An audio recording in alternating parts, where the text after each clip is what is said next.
Bismillahirrahmanirrahim. Assalamualaikum warahmatullahi wabarakatuh. Alhamdulillah, Waalaikumsalam. alhamdulillahirabbil alamin. Salatu wassalamu ala Rasulillahi nabil mursalin sayyidina wa maulana Muhammadin wa ala alihi wa sahbihi wa man tabi'a min ila yaumiddin. Wa ba'd. Alhamdulillah bi nikmatillah. Saya akan menyajikan salah satu kajian yang sangat menarik, yaitu mengenai silih wawangi. Nah, ini kami presentasikan dalam bentuk bahasa Inggris, ya.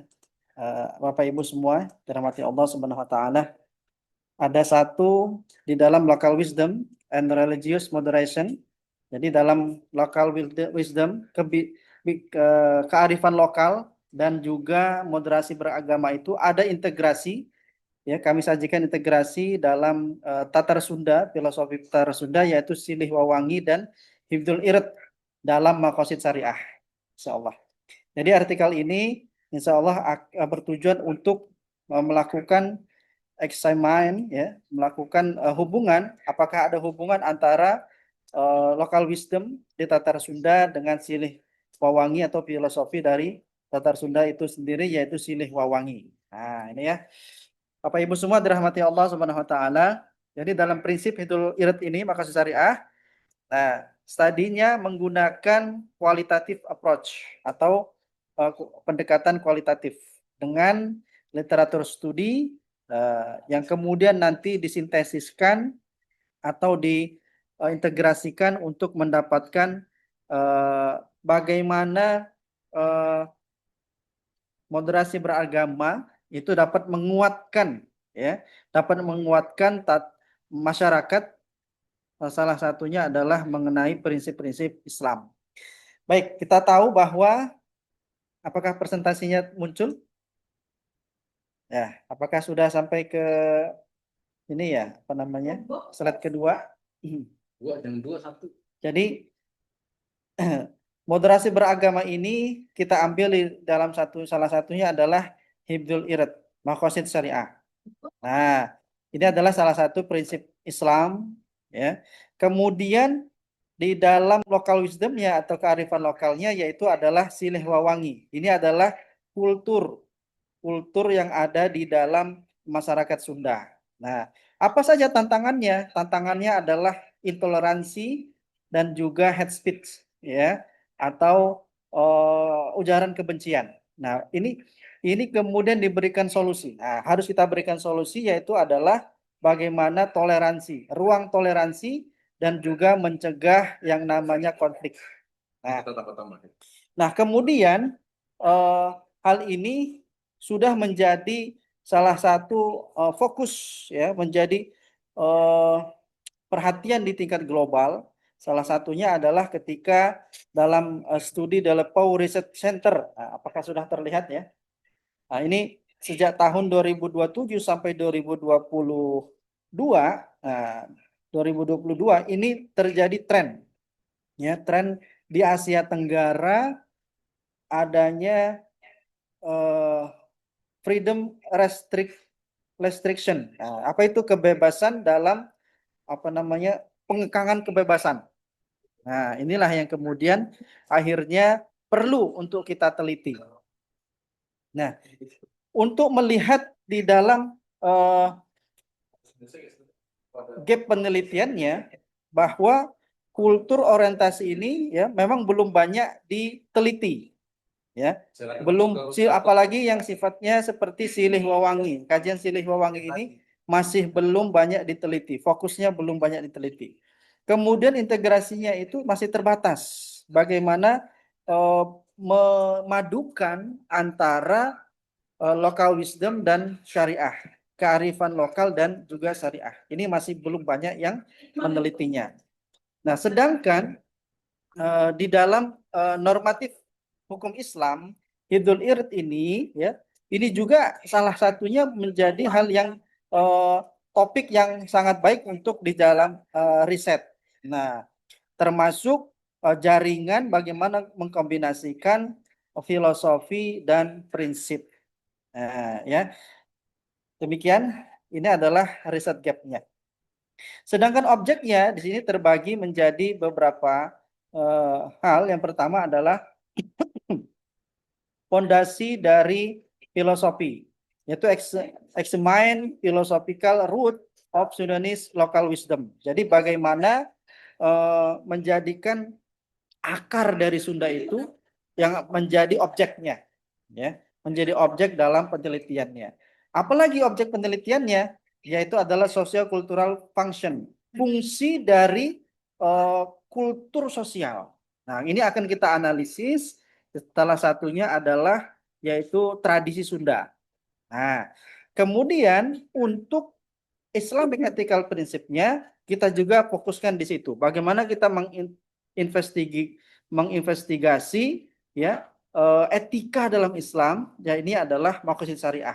Nah, sehingga integrasi konsep model atau model dari konsep ini akan kita integrasikan antara Sunda dengan etika dalam Islam. Nah, kekuatan moderasi ini pun nanti kita akan show how integration enhances religius. Nah, kita akan munculkan bagaimana religius ini bisa kuat gitu ya. Tapi dalam hal ini dapat menjadi salah satu yang menjadi objek dari riset ini. Nah, kemudian untuk metodenya, nah dalam metode ini kami akan menggunakan yang namanya metode kualitatif. Ini kita pilih yang pertama kali. Kemudian kita temukan data ya.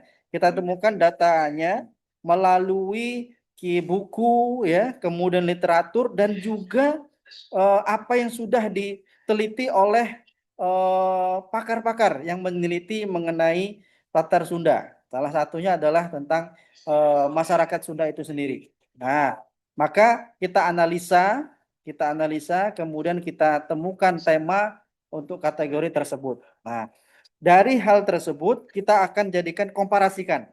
Setelah itu dikomparasikan menjadi temuan. Nah, kita menjadi temuan.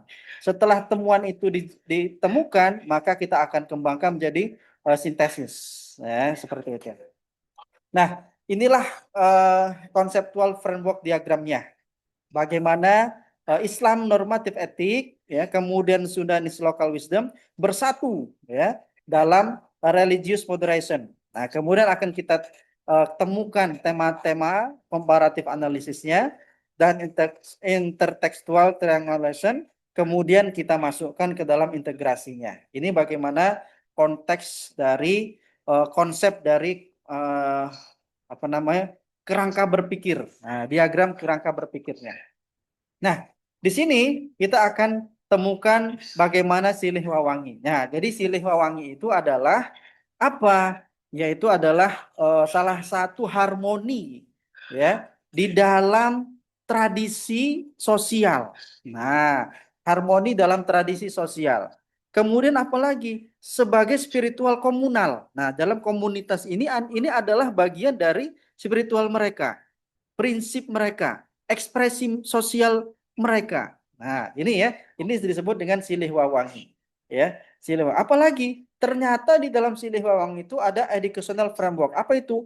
Ada pendidikan. Nah, ada pendidikannya. Pendidikan untuk apa? Saling respect, saling kolaborasi antar masyarakat dengan yang namanya catur sila. Nah, kemudian silih wawangi juga yaitu adalah pondasi dalam filsafat. Jadi establishnya Siliwangi itu akan menjadi apa? Menjadi etika yang tertinggi untuk memberikan communal responsibility. Nah, ini ya.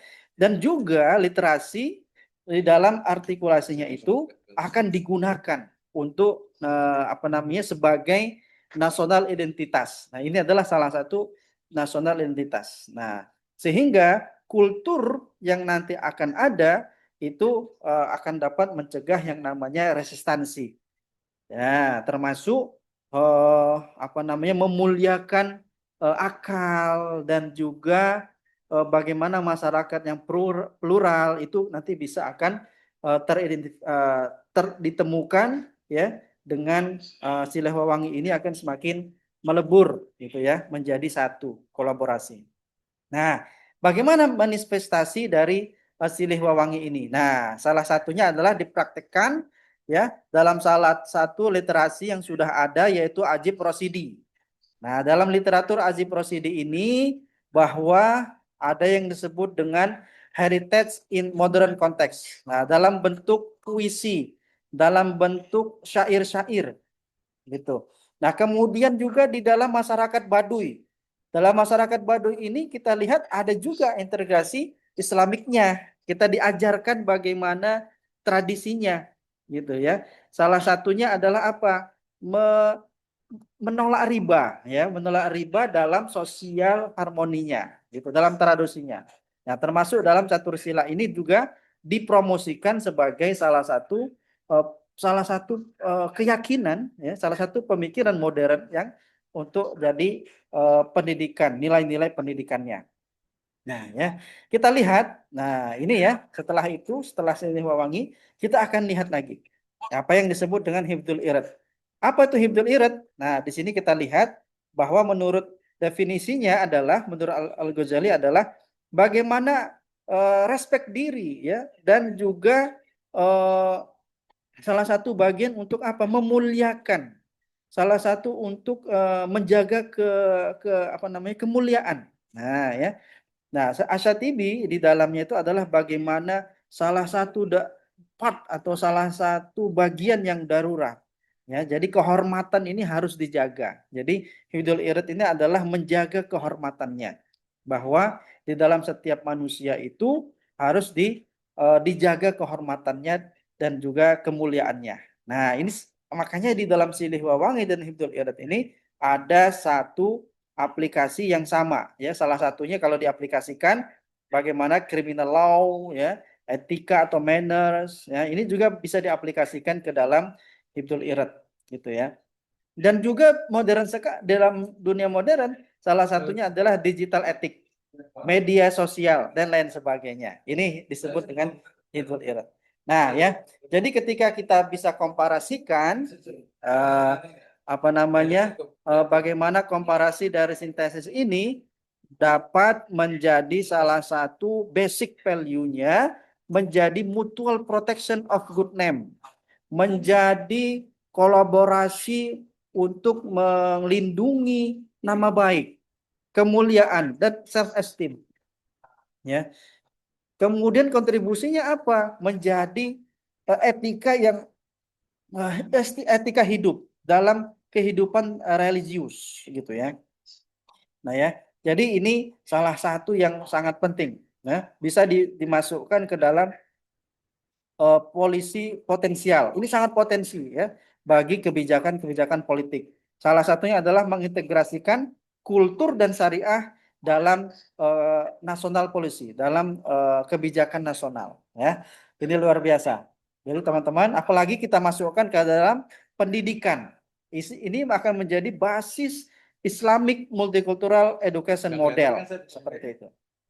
Nah, nah ini moderasi tersebut mempunyai kontribusi. Nah, ya, salah satunya adalah kalau kita bisa lihat bagaimana menjadi salah satu integrasi yang saling mengikat atas komunitas, saling berbagi responsibility dan cultural religious sinergi supporting sustainable. Dan ini berkelanjutan. Ini bisa berkelanjutan antara Silih Wawangi dan Hidul Irad.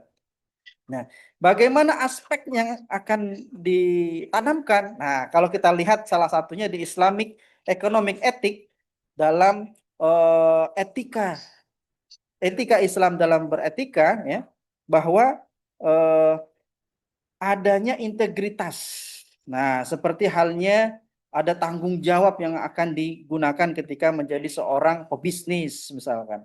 Ada fairness, kemudian responsible syariah, berbasis bisnis praktis. Jadi di dalam setiap bisnis itu muncul yang namanya keadilan, muncul yang namanya tanggung jawab seperti itu. Agar tidak apa? Agar apa? Agar supaya dapat menjaga kehormatan satu sama lain baik di dunia bisnis, ya. Di dunia sosial program apa? Seperti halnya mempromosikan cohesion dialog, dialog-dialog yang menyatukan dan lain sebagainya. Dalam edukasi apa? Menguatkan karakter. Nah, ini ya. Jadi temuan yang akan didapatkan ini salah satunya adalah menguatkan karakter.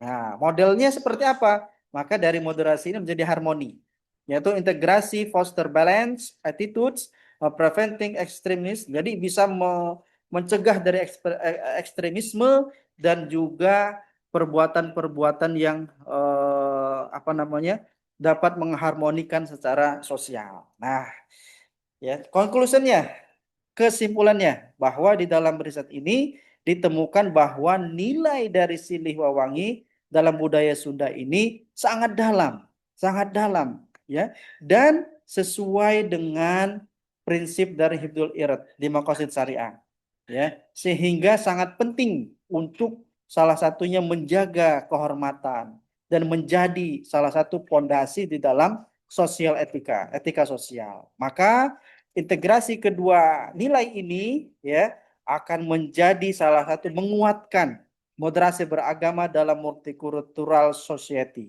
Ya.